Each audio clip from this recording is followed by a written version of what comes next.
The whiskey tumbler shattered against the floor-to-ceiling window of the 63rd floor boardroom, and every lawyer, every executive, every second-generation heir in that room stopped breathing. Shin Dae-won did not flinch. He straightened the cuffs of his midnight blue Brioni suit, reset his expression to its customary blankness, and met his father's trembling gaze with the particular brand of cold patience that had made him a legend in Korean business circles by 34. 6 months, his father said, voice cracking under the weight of its own fury. 6 months, Dae-won. Bring me a wife, someone our partners can respect, someone stable, or I restructure the board and everything passes to your uncle's son. He paused, letting the words land. I don't care who she is, find someone. The door to the boardroom sealed shut with a soft, pressurized click, somehow more final than a slam. The room emptied in 60 seconds. Dae-won stood alone before the fractured skyline of Busan, watching the amber afternoon light bleed across the harbor, the same harbor his grandfather had built shipping lanes across, the same fortune he had tripled. And now it hinged on a wedding ring. He found her 11 days later, though found was too gentle a word for what his team of investigators did. They produced a file, 18 pages. He read it twice. Zara Mensah, 29, Ghanaian-British, born in Accra, raised in London, currently residing in Busan on a research fellowship that was about to expire. Master's degree from the London School of Economics. Fluent in English, French, Twi, and conversational Korean, a detail that had made Dae-won pause, thumb the edge of the page, set the file down, and pick it back up. Sole financial support for her younger brother in Accra. Fellowship stipend running out in 42 days. No safety net. No family money. No way to stay in the country she had spent 3 years building a life in. Perfect. He arranged the meeting at Ghanaian-British, the most exclusive private dining establishment in Hyundai. Not to impress her. He had long since stopped trying to impress people, but because the private rooms had thick walls and absolute discretion. She arrived exactly on time. That was the first thing. Not a minute early in a way that would suggest eagerness, not a minute late in a way that would suggest carelessness. On time, as though she had calculated that time itself was a form of communication. She wore a burnt orange wrap dress that made her dark skin glow like embers in low light, and she moved through the doorway with a quality Dae-won could only call composed. Not stiff, not performed, but the easy uprightness of a woman who had learned early that dignity was the one thing no circumstance could confiscate. She sat across from him, did not smile immediately, did not fill the silence with pleasantries, just met his gaze and waited. He respected that more than he was prepared to. I'll be direct, Dae-won said, and slid the contract across the lacquered table. This is a transactional arrangement. You need legal residency extension and financial stability. I need a spouse for appearances while I secure succession of my company. 2 years. After which, we dissolve the marriage cleanly, and you receive the settlement outlined on page 4. Zara picked up the document. Her hands were steady. She read without performance, no theatrical raised eyebrows, no sighing, just the focused attention of someone who understood that paper was where people hid the truth about themselves if you knew how to read it. If you think this is just another contract marriage story, wait until you see what happens when love breaks every rule they wrote. Watch until the very end, because the ending will change everything. And don't forget to subscribe so you never miss a story that hits this hard. She was quiet for 4 full minutes. He timed it. Rule 5, she said finally. Her voice carried the particular music of English shaped by Ghanaian cadence, and something about it scraped pleasantly against the inside of his chest. He filed the sensation under irrelevant. Neither party is obligated to share personal information beyond what is required for appearances. Correct. Rule 9. She looked up. No emotional entanglement of any kind. No physical intimacy beyond what is publicly necessary. That's the entire point of the contract. She was quiet again. Then, and if either party develops feelings that interfere with these terms. The contract terminates. The offending party forfeits their portion of the settlement. Something moved behind her eyes, not quite amusement, not quite pity, but something in the family of both. She turned back to the last page and read for another minute. Then she picked up the pen he had placed beside the document. Her signature was unhurried and definitive, the letters of her name moving across the paper with a confidence that suggested she had never second-guessed her own name in her life. "One question before I leave," Zara said, rising and smoothing the dress with one hand. "Go ahead. Do you always negotiate for the things you're most afraid of?"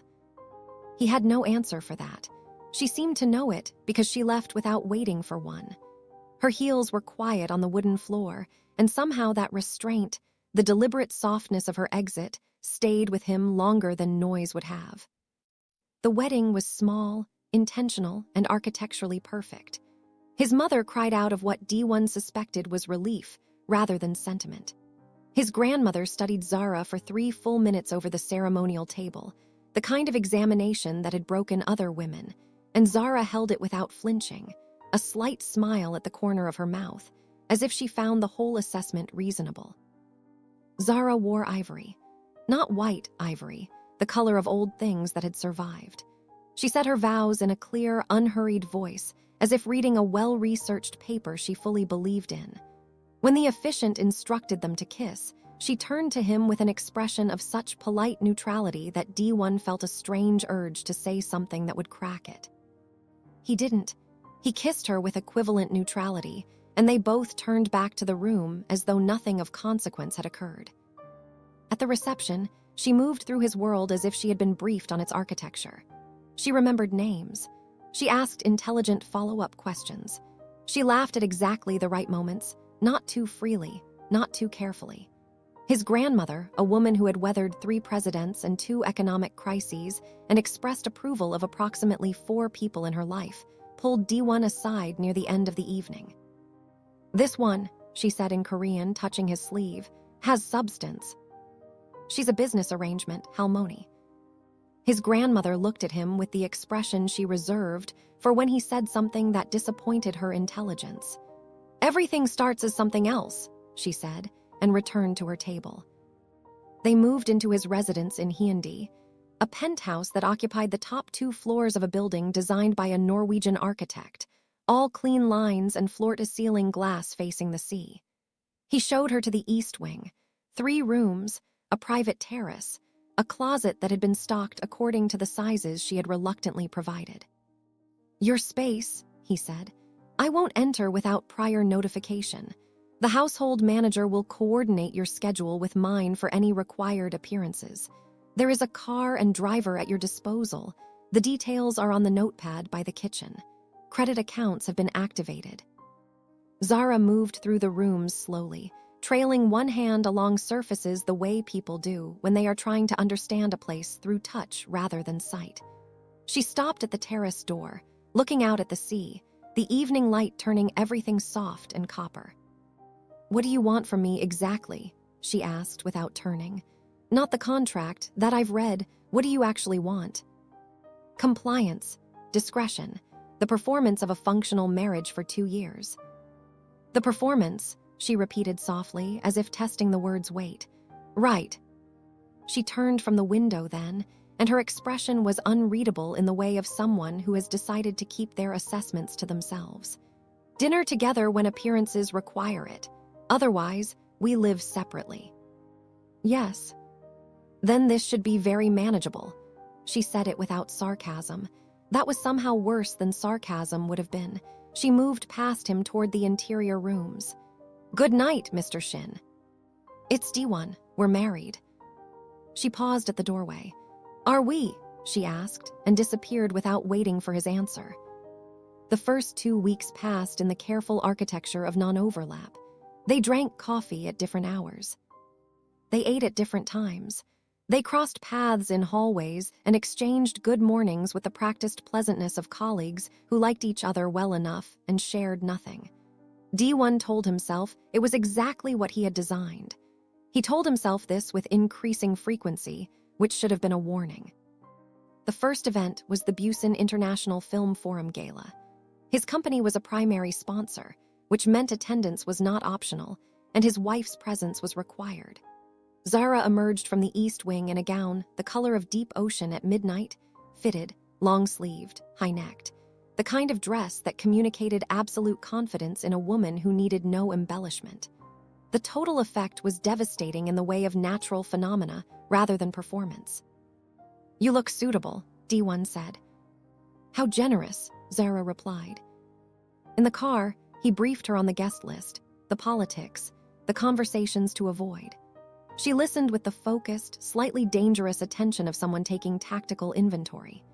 She asked 3 questions, each sharper than the last, and by the end of the briefing, he was aware that she had identified the 2 most volatile relationships in his professional circle purely from the architecture of what he had said and what he had not said. "You've done event preparation before," he said. "I've been navigating rooms that weren't designed for me since I was 17, she said. "It's a different kind of training." He didn't answer, but the words settled somewhere beneath his sternum and stayed there. At the gala, she moved beside him with a quality he could only describe as gravity, not loud, but impossible to pass without acknowledgement. He placed his hand on her lower back in the entrance, a gesture of performed matrimony, and felt her neither stiffen nor lean into it. She simply existed within the touch, composed and unclaimed, which was its own particular provocation. Director O approached within 15 minutes. He was 60, powerful, and operated under the social assumption that charm was a substitute for respect. "Mrs. Shin," he said, managing to make the name sound like a category she had been filed into. "I've heard you're something of an economist." "I'm a development researcher," Zara said pleasantly. "Specifically West African economic infrastructure and Korean development models. Your country's investment footprint in Ghana is actually one of my research areas." O blinked. "Is it?" "The 2018 Accra Port Corridor project in particular. Fascinating structural decisions." She smiled. "I'd love to discuss it sometime." O recovered smoothly, laughed, extracted himself with practiced grace. Dae-won watched him go and felt the peculiar warmth of pride, followed immediately by the awareness that he had no right to pride, because she was not his to be proud of. She was a contract. He reminded himself of this. He was less successful at reminding himself of this when Park Jun-seo, 32, venture capital, third-generation money, spent 12 minutes finding reasons to stay in Zara's orbit. Park laughed too easily at her observations. He angled his body toward her in the way of a man staking invisible claim. When he finally left, he touched her arm briefly, a gesture so casually proprietary that Dae-won's hand clenched around his glass and did not unclench for several minutes. "You're starring," Zara said quietly, appearing beside him. "Reviewing the room." "You've been reviewing Park Jun-seo's shoulder blade for 4 minutes." She accepted a glass from a passing server. He was just being friendly. He was being strategic. "And you would know the difference." It was not quite a question. "Are you jealous, Dae-won?" "I'm observant." She looked at him with those dark, unhurried eyes. "Right," she said softly. "Very professional." And she drifted back into the crowd, leaving him with the distinct and unwelcome feeling that he had revealed something. In the car home, silence sat between them like a third passenger. The city lights scrolled past the windows. The sea was a dark stripe beyond the elevated highway. "You performed well," he said, and immediately understood from the quality of her stillness that this had been the wrong thing to say. She turned slowly. "Performed?" "You managed the room effectively." "I had a conversation, Dae-won. I wasn't performing. That's actually who I am." She paused. "Though I understand that's probably a difficult concept from where you're sitting. Everything looks like a performance when you're always performing." She turned back to the window. He said nothing for the remainder of the drive. Back in the penthouse, she disappeared into the east wing without saying goodnight. He poured a glass of scotch he didn't want and stood in his study surrounded by the evidence of his success. Awards, photographs with presidents and CEOs, a painting that had cost more than most people earned in 5 years, and felt the whole accumulation of it as a kind of elegant emptiness. The second event brought a different complication. A development conference, global attendees. Zara wore amber this time, and her research was cited twice in the opening address by a panelist who didn't know she was in the room.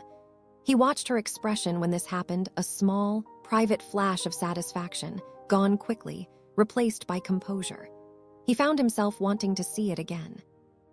A British economist named Adrian Osei, Ghanaian-British like Zara, warm and brilliant, and clearly delighted to find her there, monopolized her attention for 40 minutes over dinner.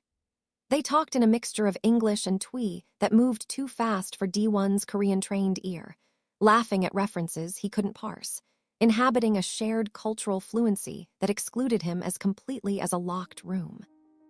He watched from 2 seats away, contributing to a conversation with the CFO of a Japanese shipping conglomerate, while being entirely somewhere else. "Your wife seems happy," the CFO observed. "She's engaged in professional conversation," Dae-won said. "Yes," the CFO agreed pleasantly. "Happy." After dinner, Adrian sought Dae-won out with deliberate courtesy, clearly a man who understood that acknowledging the husband was a form of respect for the wife. "Your wife's work on infrastructure financing is genuinely significant," he said. "I hope she's finding support for her research here." "She has everything she needs," Dae-won said. It came out wrong. Adrian looked at him with a mild, evaluative expression, the look of a man who knew the difference between support and provision. "Right," he said, and returned to the table. On the drive home, Zara said quietly, "You interrupted my conversation with Adrian 3 times tonight, once for introductions, twice for nothing at all." "I was ensuring you weren't monopolized." "I was enjoying being monopolized. It was the most intellectually alive I've felt in 3 weeks." She looked at him. "I am not a resource you're managing, Dae-won. I'm a person having conversations. You don't get to moderate them." The contract says I attend events and present as your wife. It does not give you editorial rights over my interactions." Her voice was steady, but something underneath it had gone sharp and careful, the tone of a person who has been patient for as long as patience was warranted. "Rule 7, no interference in personal life, remember." He remembered. He had written it. She didn't say anything else for the rest of the drive, and the silence had a different quality than before, not neutral, but weighted. When they reached the penthouse, she stopped in the entryway and turned to him. "I'm not your property," she said, "and I think somewhere underneath all of that control, you know that. The question is whether you'll keep pretending you don't." She walked to the east wing. He stood in the entryway for a long time after. The call came 4 days later. He was in his study, theoretically reviewing acquisition documents. Zara was on her terrace, audible through the open hallway door, voice bright and animated in a register he rarely heard in their interactions. "Adrian, yes, Thursday works. The cafe near the university, perfect." Laughter. Real laughter, the kind that arrived without calculation. "I'll bring the data sets. See you then." He was at his desk before she could appear in the doorway. She appeared in the doorway. "I'm meeting Adrian Thursday. Research collaboration. Just so you're aware, it's professional." "Fine. Your jaw says otherwise." "My jaw is neutral." She stepped into the room slightly, studying him with those eyes that had a talent for reading what he would not say. "Dae-won." "What?" "You wrote a contract specifically to prevent yourself from feeling anything. And it's not working, is it?" He stood, closed the distance until they were close enough that he could see the amber flecks in her dark eyes, could detect the faint warmth of whatever she used in her hair, something clean and unfamiliar. "What I feel or don't feel is not part of our arrangement." "No, it's not." She didn't move back. "But it's real anyway. That's the thing about feelings, Dae-won. They're catastrophically indifferent to your organizational systems." "Go to your meeting," he said. "I will." She held his gaze for 1 more second, long enough that he could feel it behind his ribs. "And for the record, whatever you think is happening with Adrian, it isn't. He's engaged. He talks about his fiancée constantly. But you didn't ask, because asking would require you to admit you cared about the answer." She left. He stood in his study for a long time, aware that she had told him something true and aware that telling him had cost her something she hadn't charged to the contract. Thursday came. Dae-won worked. He lasted until noon before getting in his car and driving without a clear destination, which was something he had not done in approximately 15 years. He found himself near the university. He did not park outside the cafe. He drove past it once, which was bad enough. Through the window, he could see Zara at a corner table, laptop open, gesturing at something on screen while Adrian leaned forward with focused attention. She was entirely herself, alive in the way she never quite was in his penthouse, in the way she had been at the conference when they talked about the port project, in the way that suggested she had a whole interior world that his contract had never actually reached. He drove home. That evening, she found him in the living room, reading a book he had read 3 pages of. "I know you drove past the cafe," she said. He said nothing. "This has to stop." She sat down across from him, not with anger but with the focused directness of someone who had decided to have the real conversation. "Whatever this is, the watching, the jaw-clenching, the interruptions, it's exhausting for both of us, and it's not in the contract." "I know."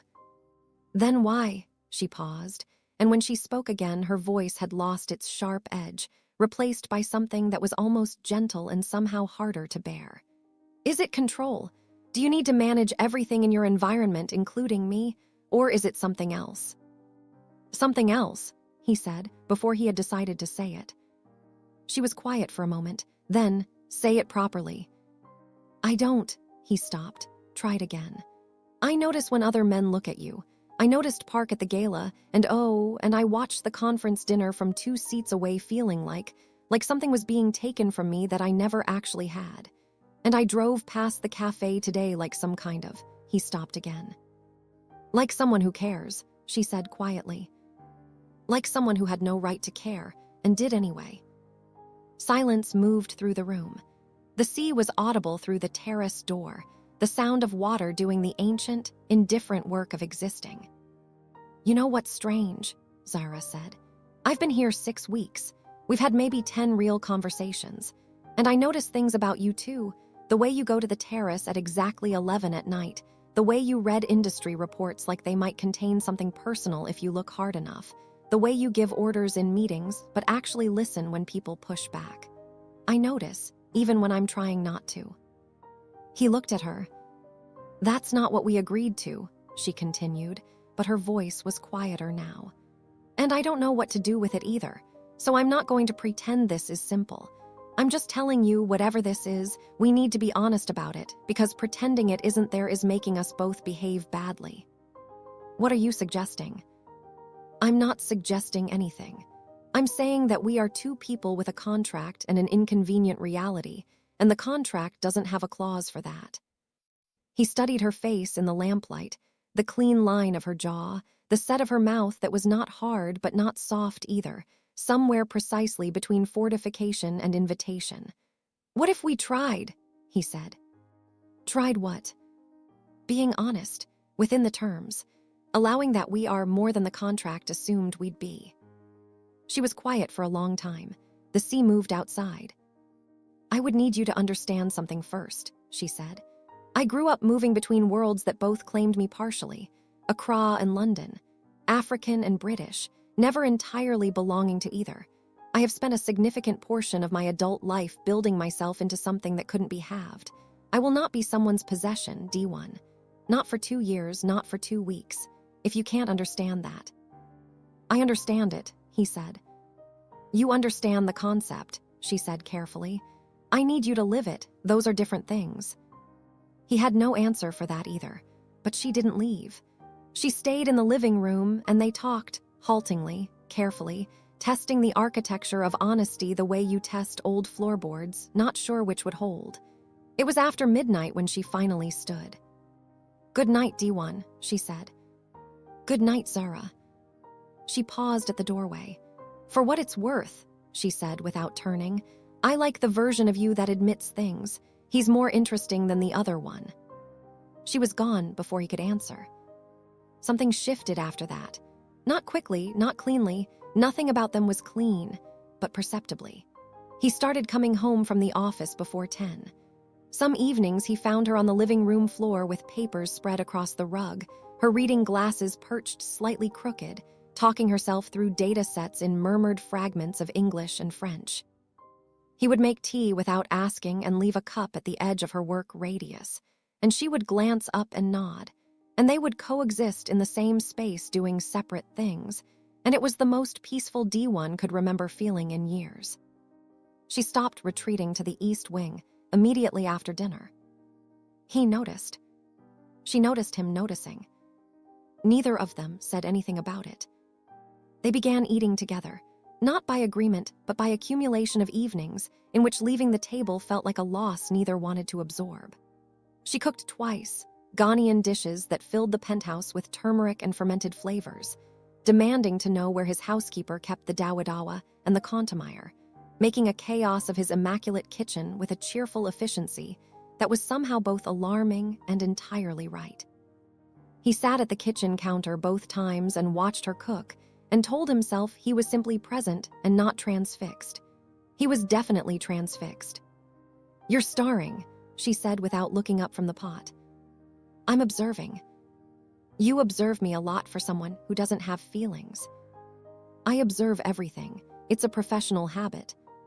She looked up then, and there was something in her eyes that was warm and careful at once, the look of a woman who was keeping a door cracked open but had her hand on the frame. "Eat first, then tell me about professional habits," she said, and turned back to the stove. He told himself he was not falling in love with her. He repeated this on his 11 o'clock terrace visits, staring at the harbor lights and the dark water, willing the logic of it. They had a contract, a timeline, a clean exit designed by himself for himself. He had built the structure precisely to prevent this. The structure was failing catastrophically. His father's anniversary party was the precipice he had not seen coming. 300 guests. 40 years of his parents' marriage celebrated in the grand ballroom of the Lot Hotel, all crystal and orchids, and the particular weight of generational money gathered in one room. Zara wore gold, not the yellow gold of jewelry, but the deep, saturated gold of ancient things, and the effect on the room was seismic. He watched heads turn as they entered and felt simultaneously proud and terrified, which was a combination he had never previously experienced and did not enjoy. They navigated the room together, which they had learned to do, not clutching each other but orbiting, returning, speaking to each other with a natural ease that had somewhere between the gala and the kitchen become genuine. His mother watched them with an expression he could not entirely parse. His grandmother watched with an expression he could parse too well. It was near the end of the evening when it happened. A man named Lee Hyun-woo materialized.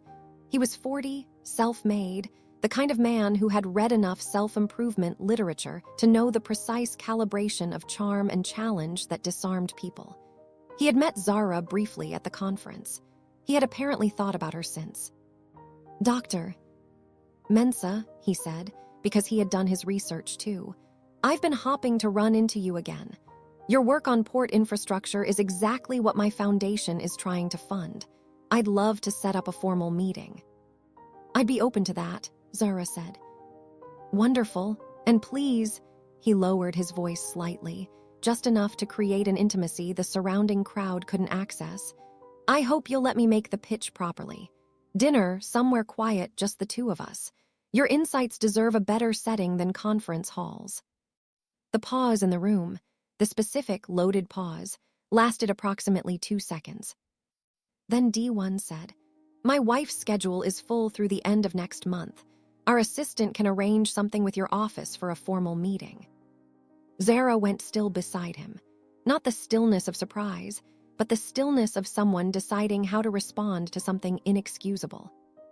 Lee Hyun-woo looked between them, nodded pleasantly, and excused himself. "Terrace," Zara said, her voice very quiet and very even. "Now." On the terrace, with the Busan skyline brilliant against the night behind them, she turned to him. Her expression was not angry. It was something more unsettling than anger. It was disappointed in a way that had given up on being surprised. "That was not a professional intervention," she said. "That was ownership. You spoke over me for me and about my schedule as though you manage it." He was inappropriate. He was forward, There's a difference, and it was mine to manage, not yours. She held his gaze, and the gold of her dress caught the terrace light and threw it back. I have been patient with your jealousy, Dae-won, because I understood where it came from. But patience isn't infinite. And I need you to hear me clearly. I am not the thing you paid for. I am a person you made an agreement with. Every time you forget that, you undo everything real we've built. What we've built, he repeated. Don't pretend you don't know what I mean. He didn't pretend. He looked at her, really looked, the way he had been trying not to for weeks, the way that made the whole architecture of his controlled life feel like a structure built over water, and said the thing that had been true for so long it had stopped feeling like a confession and started feeling like a physical fact. I love you. The words came out steadier than he expected, considering they were also the most frightening words he had spoken in his adult life. I love you, and I have been refusing to admit it, because admitting it means I cannot control what happens next, and I have spent my entire life controlling what happens next. I love you, and every time another man sees what I have been too proud and too frightened to claim openly, I lose my mind in ways that are beneath both of us, and I'm sorry. Zara's expression shifted. Something moved across her face, complex, layered, the look of a woman processing something she had considered possible but had not let herself believe in. She said, "That's the first completely unmanaged thing you've ever said to me." I know. I don't know if I believe you yet. I know that too. We have a contract, Dae-won. 8 months left. You wrote it. I signed it. Feelings don't automatically cancel structures. I know. I'm not asking you to cancel anything. I'm telling you the truth because you asked me to be honest, and this is the most honest I can be. He paused. The rest is yours to decide. She looked at him for a long moment. The sea breathed below them. Music drifted from the ballroom. Go back inside, she said finally. I need a minute. He went inside. He stood at the bar for 17 minutes, which was the longest 17 minutes he had experienced since the year his company nearly collapsed, and he had remortgaged everything he owned on the belief that it would recover. At the 18-minute mark, she appeared beside him. I'm going to need you to show me, she said quietly. Not tell me again. Show me consistently that you understand the difference between loving someone and claiming them, because I've been loved badly before and I've learned to tell the difference, and I need to know which one this is. I'll show you, he said. We'll see.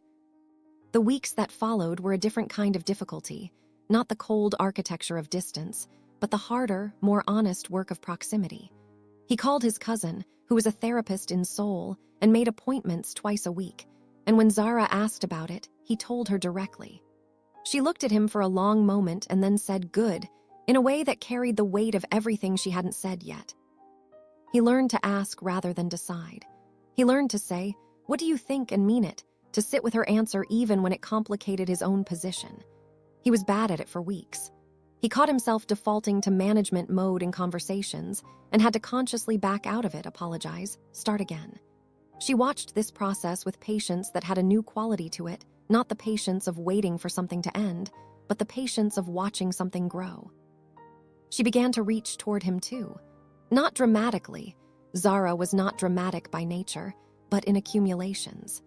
She started telling him things without being asked.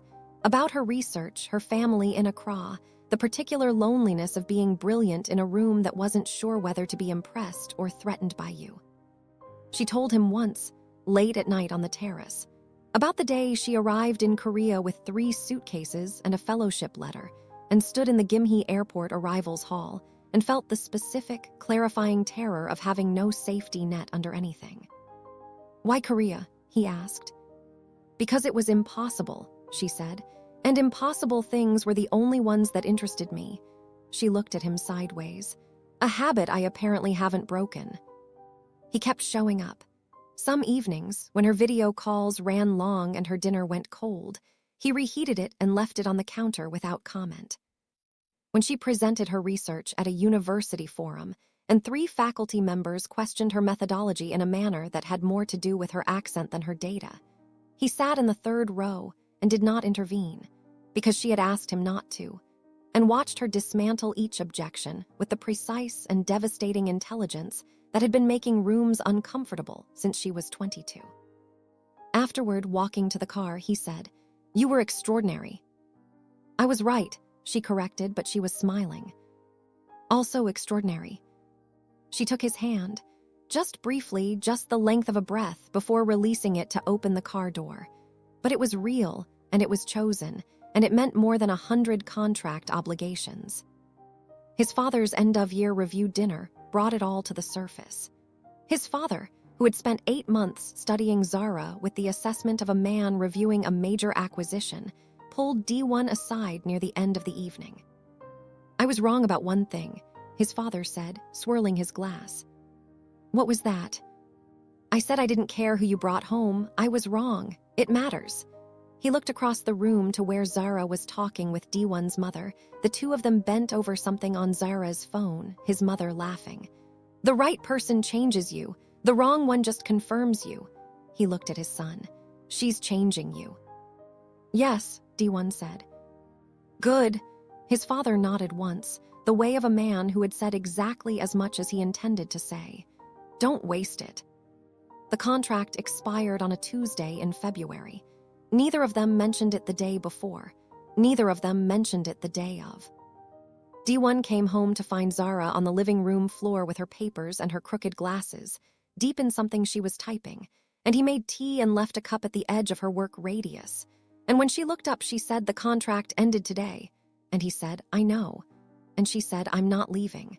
And he said, "I know." And she looked at him for a long moment over the rim of her glasses and said, "You knew." And he said, "I hoped." And she took the tea and said, "That's the most romantically presumptuous thing you've ever said." And he said, "I'm learning." And she put the tea down and kissed him, really kissed him, with the specific warmth of a person who has decided to stop keeping a door cracked open and is instead choosing to walk through it. Afterward, she returned to her papers, and he sat on the couch and read 3 pages of his book and meant every word. He proposed on the last day of March, on the terrace where they had both spent too many late nights staring at the harbor trying to think their way around feelings that had always been larger than the thinking. He did not make it a performance. He had no theatrical arrangements, no restaurant full of strangers bearing witness. Just the two of them and the sea and the evening light, and a ring he had spent 3 weeks choosing, not the largest, not the most expensive, but a gold band set with a single Ghanaian kente patterned engraving along the interior, invisible to everyone but her. "I want to ask you something," he said, "and I want you to know that whatever you answer will be the right answer. I'm not managing this outcome. I'm offering a question." She looked at him with those dark, careful, ultimately generous eyes. "Will you marry me? For real this time? No terms, no sunset clause, no rules except the ones we make together." "Dae-won," she said. "Yes or no. No pressure in either direction." "Yes," she said. "Obviously yes. But you have to know you're getting the whole thing, my family, my work, my radical opinions about your organizational systems." "All of it," he said. "And the fact that I will absolutely continue to win arguments. I have accepted this." "Then yes," she held out her hand. "Obviously yes." He slid the ring onto her finger, and his hands were not steady, which was the most honest thing about him. The second wedding was held in his grandmother's garden in Jeonju on a Saturday in June. Small, intentional, present. His grandmother presided over the ceremony with the proprietary satisfaction of a woman who had known this was coming when almost no one else had.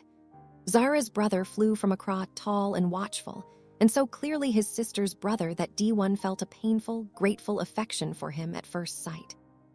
Her friends were there too, the circle she had built in Busan, women and men from 6 countries who were all clearly waiting to assess whether this man was worthy of the person they loved. He understood the assessment was fair. He bore it with the openness of a person who has earned through effort the right to be examined. They wrote their own vows. Zara's were precise and warm, the vows of a woman who had thought carefully about what she was promising and meant every word. She promised to let him see her, which she said was the hardest thing, and to say the true thing even when the kind thing was easier, and to stay in the room when the room got hard. Dae-won looked at his vows on the card in his hands, and then folded the card and put it in his pocket. "I wrote something," he said to the assembled faces, to his grandmother's knowing expression, to Zara's brother's watchful stillness, to the woman in front of him who had dismantled every structure he had ever built against feeling. "But I think the true version is simpler. I spent my life treating connection as a liability. You taught me it was the only asset that mattered." He paused. "I promise to keep learning that. I promise to choose you, not the version of you I can manage, but the whole actual you, the one who wins arguments and fills my kitchen and talks herself through data sets at midnight. I promise to be someone worthy of being chosen back." Zara's eyes were bright. She did not look away. When they kissed, his grandmother began to clap, and everyone else followed, and Zara laughed against his mouth, and Dae-won held her and felt the last of his carefully constructed walls come down. Not with violence, but with relief. The relief of a man who has finally understood that the safest place was never inside the structure he'd built to protect himself, but here, in the terrifying open with her. They danced at the reception. Properly danced. Zara had insisted on actual lessons, 3 sessions with a teacher who had told Dae-won he had excellent posture and the emotional range of a filing cabinet. And he had filed this assessment under useful and kept practicing. "You've improved," Zara said, one hand on his shoulder. "Marginally." "Significantly, don't undersell it." She rested her head briefly against his chest, just for a moment, just enough to be felt. "Are you happy?" He considered the question with the seriousness it deserved. "Yes," he said, in a way that I didn't have a precedent for, so it took me a long time to recognize it. "That's the most Dae-won sentence you've ever said." "I'm working on it." "I know," she looked up at him. "I love that you're working on it." His grandmother found him near the end of the evening. She took his arm with both hands and steered him briefly away from the crowd with the authority of a woman who had earned the right to steer. "The first wedding," she said in Korean, "was a shell, beautiful and empty, you know what I mean." "Yes, Halmoni." "This one," she looked back at Zara, who was dancing with her brother, laughing entirely herself. "This one has something inside it." She patted his arm. "That's because you finally showed her what was inside you."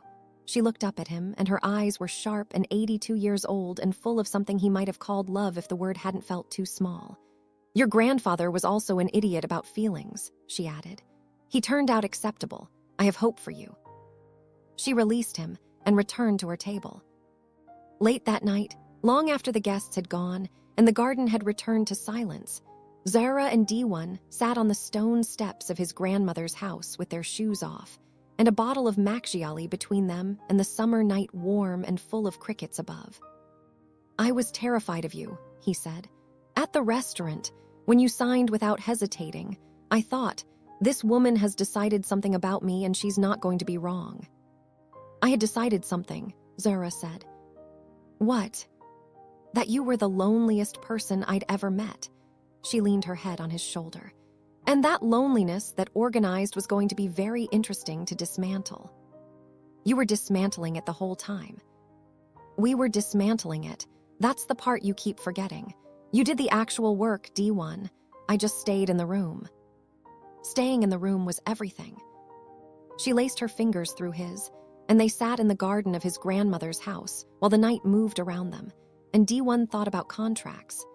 About all the careful language he had used to build walls against exactly this, against sitting in a garden in June feeling completely, irreversibly, gratefully undone. He thought about how the contract had failed at its only real purpose, and how that failure was the best thing that had ever happened to him. "No contracts," he said. "No contracts," she agreed. "Just us." She tilted her face up toward the stars, and the summer light caught her profile, and he thought, "I will remember this. Exactly this. The garden and the crickets and the makgeolli and her voice saying just us, and the completely unmanaged fact that I love her more than I have ever loved anything I built." "Just us," she said again, softer, "figuring it out as we go." "That sounds terrifying," he said. "It is," she squeezed his hand. "Isn't it wonderful?" Above them, Jeonju kept its ancient council. The stars did what stars do.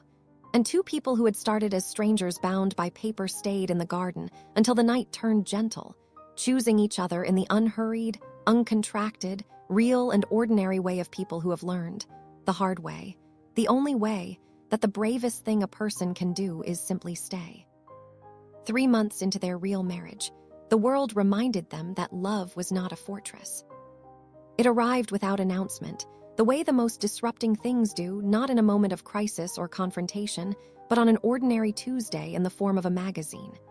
Dae-won's assistant left it on his desk at the office, flagged with a yellow tab. He picked it up during a lull between calls. Business Korea's autumn issue. The cover was fine, nothing alarming. It was page 47 that stopped him.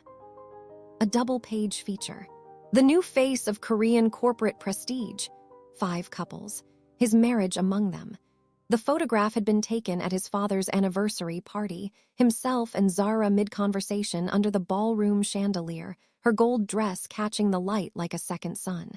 It was a beautiful photograph. The caption was not beautiful. Shin Dae-won, heir to Shin Maritime Group, pictured with his Ghanaian-British wife, whose 2-year contract arrangement has been a source of quiet speculation in Busan business circles since the union was announced. He read the sentence 3 times. Then he put the magazine face down on his desk and sat very still for a long time, which was not something he did often. The question, the only real question, was who had talked.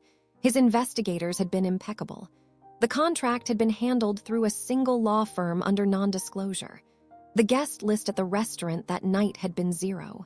He and Zara, the staff, who had been vetted to the point of paranoia. Zara saw it before he could decide how to tell her. Of course she did. She had her own networks. Her own colleagues who read the business press. Her own inbox that never slept.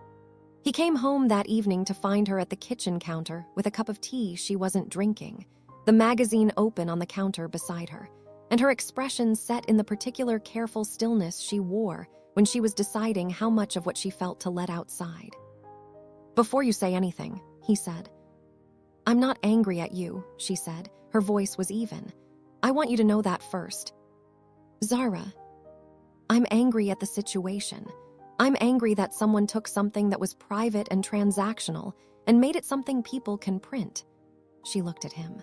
"I'm angry that the first time my face appears in a national magazine, the story attached to it is about whether my marriage is real." He crossed the kitchen and sat down across from her, close enough that she couldn't retreat into composure without acknowledging it. "I'm going to find out who talked, and then I'm going to—" "That's not the point." She looked at him steadily, and her eyes held the particular quality they got when she was about to say something true that she'd already paid the cost of saying. "The point is that people who don't know us looked at our marriage and saw exactly what it was when it started. A contract. And I need to know, do you care that they saw that? Or do you care that they're wrong now?" He was quiet for a moment. "Both. Those are different kinds of caring, Dae-won." "I know," he held her gaze. "I care that they're wrong because you are my wife, not in the way the contract described, in the way that I come home to you, in the way that I went to therapy for you, for us, because I wanted to be a man you could actually trust rather than just a man with good terms. In the way that I chose this ring for 3 weeks and drove past 4 jewelers because nothing had the right weight." He paused. "That's what they're wrong about. And yes, I care." She looked at him for a long moment. Something in her expression shifted, not melted, not cracked, but opened. Like a window being pushed out rather than broken. "Good," she said. She reached across the counter and touched the back of his hand. Just that, her fingers resting on his knuckles for a moment before she withdrew and picked up her tea. "Then we deal with it together." He found out who talked within 4 days. A paralegal from the law firm. Young, in debt, offered money by a journalist who had been nursing the story for months. Dae-won handled it with the precision of a man who had spent 34 years learning how systems failed and how to close them. The journalist's editor received a call. Legal letters went out. The paralegal was dismissed and served. It was thorough, cold, and completely insufficient for what it had already done. Because the thing about a story in print is that it doesn't unhappen. The calls started within a week. Former colleagues of Dae-won's who wanted to offer their sympathy in tones that were really offering their curiosity. Business partners' wives who invited Zara to lunches she had not been invited to before the article, which was its own kind of insult dressed as kindness. A morning show host who reached out through 3 intermediaries, asking whether Dr. Mensah might be interested in sharing her perspective on the experience of being an international spouse in a Korean corporate family. Zara declined them all. She did it without asking Dae-won's opinion, which was right. She did it with the clean, quiet authority of a woman who had learned a long time ago that the appropriate response to being made a spectacle was not to perform your dignity, but simply to maintain it. What she could not decline was the university. The department head called her personally, a formal conversation. There had been questions from faculty, from the International Fellowship Committee, about whether her continued presence at the university represented an independent academic appointment or an extension of her husband's social portfolio. The language was careful. The meaning was not. She told Dae-won about it that night, standing in the kitchen, not looking at him, her voice perfectly controlled in the way that meant it was costing her something to keep it that way. "They want to review my fellowship continuation," she said, "independent of the standard renewal process, specifically in light of my, and I'm quoting, changed personal circumstances." The silence that followed was the specific silence of a man choosing between his first response and the right one. "What do you need?" he said. She looked at him then, and something in the question, the simplicity of it, the fact that it was a question rather than a declaration, seemed to reach her. "I need to fight it myself," she said. "I need you to not make calls on my behalf, not leverage your name or your money or your network. I need to walk into that room on the strength of my work and come out the other way." "Okay. That means you have to let me fail, if I fail." "I know. Can you do that?" It was the hardest thing she had asked of him. Not because he doubted her ability. He had sat in the 3rd row and watched her dismantle 3 experienced academics with nothing but the precision of her own thinking. But because every instinct he had was constructed around the principle that if something mattered, you controlled its outcome. And she mattered more than anything he had ever tried to protect. "Yes," he said, and then, because she deserved the full truth, "It will be the hardest thing I've done." She studied him. Then she nodded once, the way she did when she had assessed something and found it sufficient. The review was on a Thursday. He went to the office. He stayed at his desk. He did not drive past the university. He worked with the focused, slightly desperate efficiency of a man using occupation as a container for something that wouldn't otherwise stay still. At 2:17 in the afternoon, his phone showed a message, asterisk still here, talk tonight. He spent the rest of the afternoon breathing. She was home before him. When he walked through the door, she was standing at the terrace window with a glass of wine, looking at the harbor in the early evening light, and something about her posture, the set of her shoulders, the angle of her chin, told him before she turned around. "They renewed it," she said. "Full term, with a commendation for the quality of the infrastructure analysis."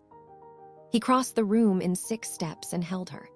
Not carefully, not with the measured quality he had brought to most of his early physical gestures with her. Just held her, both arms, her back against his chest, her wine glass still in her hand, the harbor golden and still beyond the glass. She let him. She leaned back slightly, just enough to register the weight of him behind her, and they stood there in the quiet of the apartment while the city did its distant, indifferent work below. "I told you," he said quietly. "You didn't say anything. I thought it very clearly in your direction." She laughed, the real one, the unarchitected one, the one that arrived like weather, and he felt it against his chest like something being returned to him. The magazine story did not disappear. Stories never disappear. They simply lose velocity. But it did what damage it was going to do, and then the world moved on to other stories, and Dae-won and Zara moved on to the ordinary, demanding, frequently imperfect work of their actual lives. What changed, though, what the story did that no one had intended, was that it forced something true into the light. It forced the question of what their marriage was, and they had answered it, separately and together, and the answer was real in a way that the original contract had never been. The new tension arrived 6 weeks later, wearing the face of someone Dae-won had not expected. Her name was Seo Jae-yeon, 31. She had worked with Dae-won for 3 years before leaving the company to start her own consultancy. She was brilliant, composed, ambitious in the specific clean way of someone who had never been slowed by self-doubt. She called Dae-won's office about a potential partnership. Her consultancy was advising a conglomerate that intersected with 3 of Shin Maritime Group's current holdings. The call was professional. The meeting was professional. Dae-won told Zara about it over dinner the same evening, which was, as it turned out, the one right thing he did in the sequence that followed.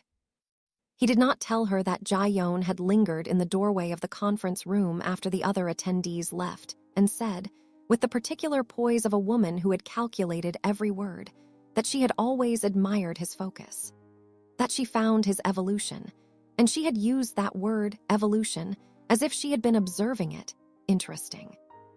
That if his personal situation ever changed, she hoped they might have a different kind of conversation. He did not tell her because he did not know how to tell her in a way that wasn't its own disturbance. And for 3 days, he sat with this omission and felt it expand in the space between them like a slow pressure change. Zara noticed. She noticed the way she always noticed, not from anything he said, but from the texture of his silences, which she had learned to read with the same rigor she brought to her research. "What aren't you telling me?" she asked on the 3rd night. They were on the terrace, the harbor below them doing its endless, patient thing. She said it the way she always said true things, not as an accusation, not as a trap, but as a plain question from someone who had decided the truth was always cheaper than the alternative. He told her. She listened without interrupting. When he finished, the silence between them had a new quality, neither warm nor cold, but charged, like the particular stillness of air before a change in weather. "Why didn't you tell me that night?" she asked. "Because I didn't know how." "That's not good enough." "I know." "Did you want to," she asked, "to have the different conversation with her?" "No," he said it without hesitation, because it was true and because she had asked him directly, and those were the only conditions under which he would have answered any other way. "No, I wanted to come home." She looked at him for a long time. The harbor breathed below. Somewhere in the city, a siren curved through the dark and faded. "Then you should have come home and told me," she said.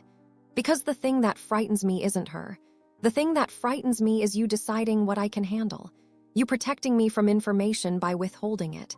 That's not love, Dae-won. That's management. We talked about the difference." "You're right." "I know I'm right." Her voice was not unkind. It was the voice of someone who was frightened and choosing honesty over fear. "I need you to understand what we agreed to. Staying in the room means staying in all of it. The complicated parts, too." "I understand." "Do you?" She shifted slightly to face him, her expression open in the way he still found almost unbearably moving. She had given him so much access to what was inside her, and she had done it deliberately at real cost, and he felt the weight of that trust every time he encountered it. "I didn't sign a contract with you again, Dae-won. I married you. That means I'm in the room with you, the whole room. The Jae-yeons and the board politics and whatever else. But that requires you to actually let me into the room, not curate what I see." "Yes," he said, and then, "I'm sorry." She held his gaze for one moment longer, then turned back to the harbor. She reached out and took his hand and held it without looking at him, which was somehow more intimate than if she had. "I'm not going anywhere," she said. "I just need you to keep choosing honesty, every time, even when it's uncomfortable." "Every time," he said. She squeezed his hand once. Then she rested her head briefly against his shoulder, and they sat in the dark with the city below them, and Dae-won held onto the particular, ordinary miracle of her choosing him. Not the managed version, not the impressive version, but the one who was still learning, still failing occasionally, still showing up, and felt something that had no cleaner name than gratitude. He dealt with Jae-yeon's partnership proposal through his executive team, cleanly and professionally, structuring the terms in a way that placed their interaction firmly in the hands of lawyers and assistants. It was the right business decision and the right personal decision simultaneously, which was a combination he had learned to recognize as the mark of choices that came from a whole self rather than a divided one. Zara had a paper accepted for publication that October, an international development journal, peer-reviewed, well-regarded, the kind of acceptance that moved her career forward in a way that needed no one else's name attached to it. She found out at 11 in the morning and called him at the office, which she had never done before for anything personal. They accepted it, she said. He was in a meeting with 4 executives and the CFO of a Singapore-based logistics firm. He said, "Excuse me for one moment," set down his pen, and walked out of the conference room without explaining why. "Tell me," he said in the hallway. She told him. The paper, the journal, the implications for her next research phase, the particular footnote that had been the hardest part to write, and the one the editors had specifically praised. She spoke quickly, the way she did when she was genuinely excited rather than composed, and he stood in the corridor of his office building and listened to all of it and did not once look at the conference room door. "I'm proud of you," he said, in a completely unmanaged, entirely sincere way. She laughed. "Are you in a meeting?" "I was." "D1. They'll wait. This is more important." A pause, then her voice quieter. "Come home early tonight." "Yes," he said. He went back into the meeting and finished it in 37 minutes, which was a personal record for a scheduled 90-minute session. His CFO caught his eye on the way out and said nothing, but the expression he wore was the expression of a man who had noted a change in his employer and found it cautiously, professionally, encouraging. He was home by 6.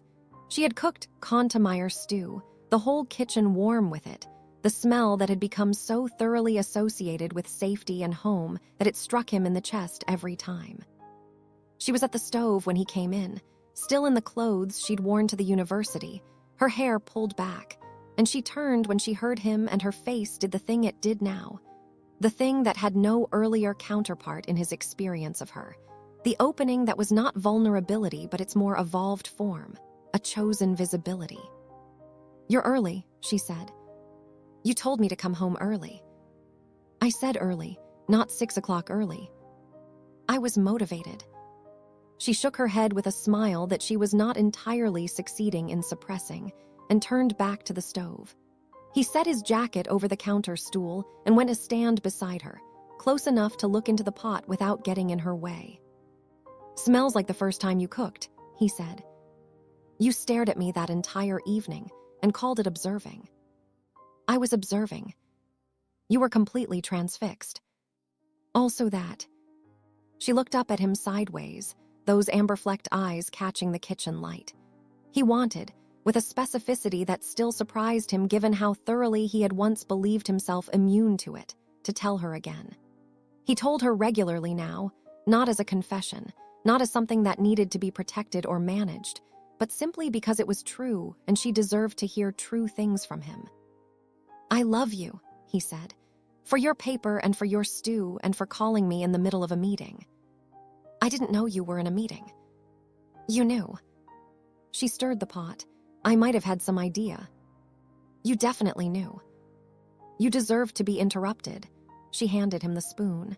"Taste this. Tell me if it needs more dawa-dawa." He tasted it. It needed nothing. He told her so. She looked skeptical and tasted it herself and conceded with visible reluctance that he might be right. "Once," he said, "just tell me directly that I'm right." "I will do no such thing. It would destabilize the whole dynamic." "What dynamic?" "The one where you're occasionally right, and I maintain healthy skepticism in case you start taking it for granted." He looked at her.